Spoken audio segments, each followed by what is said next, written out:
याद करिए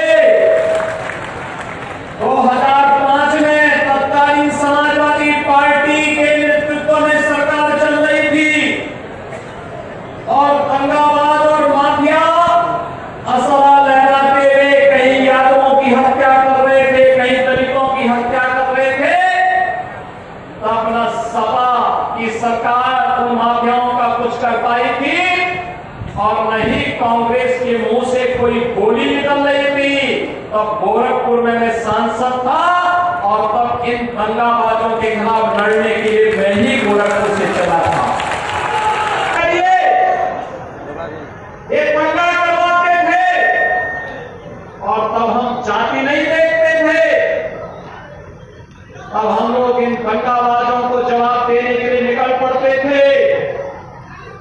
और भाइयों बहनों, जैसे ही प्रधानमंत्री मोदी जी के आह्वान पर उनके नेतृत्व में उत्तर प्रदेश में सरकार बनी, भारतीय जनता हुई,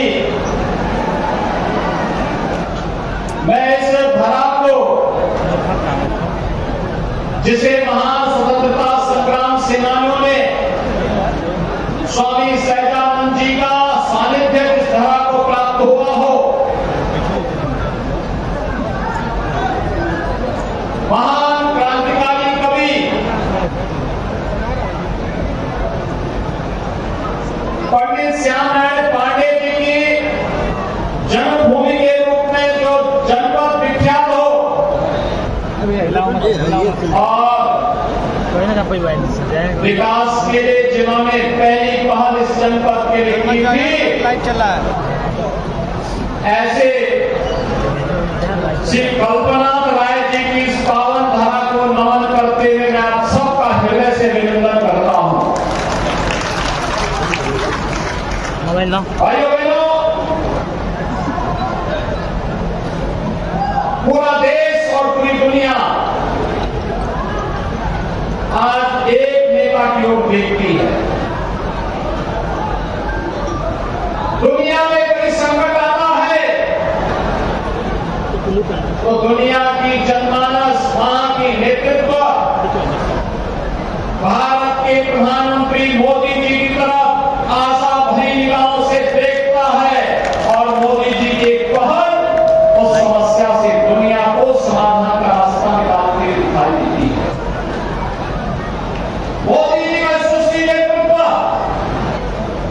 आज G20 के रूप में भारत अपनी आजादी के अमृत महोत्सव वर्ष में दुनिया के 29 देशों को नेतृत्व दे रहा है, जिनके पास दुनिया के संसाधनों का अधिकार है।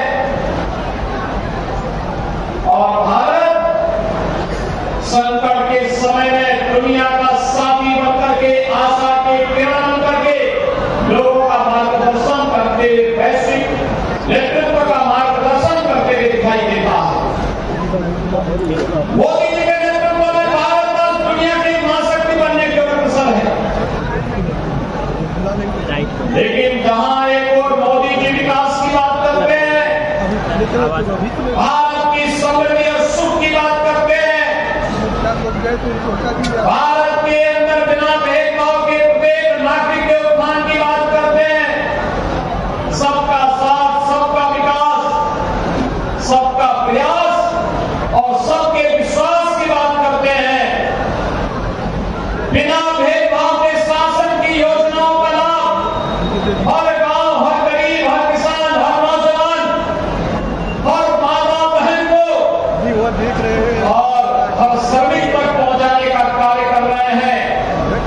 वहीं दूसरी ओर देश के साथ दगाबाजी करने वाले दंगाबाज लोग मोदी जी को रोकने के लिए अनेक षड्यंत्र करते हुए दिखाई देते हैं, लगातार षड्यंत्र करते हैं, देश में अराजकता, अफवाह फैला करके अव्यवस्था पैदा करने का प्रयास करते हैं। और उन्हीं स्थितियों में भाइयों बहनों, हमें घोसी के इस उपचुनाव में आपके बीच में आना पड़ा है। घोसी का यह उपचुनाव महत्वपूर्ण है। भाइयों बहनों, घोसी के इस उपचुनाव के महत्व को वही समझ पाएगा जिसने 2005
किस पीडीए की आप बात कर रहे हैं?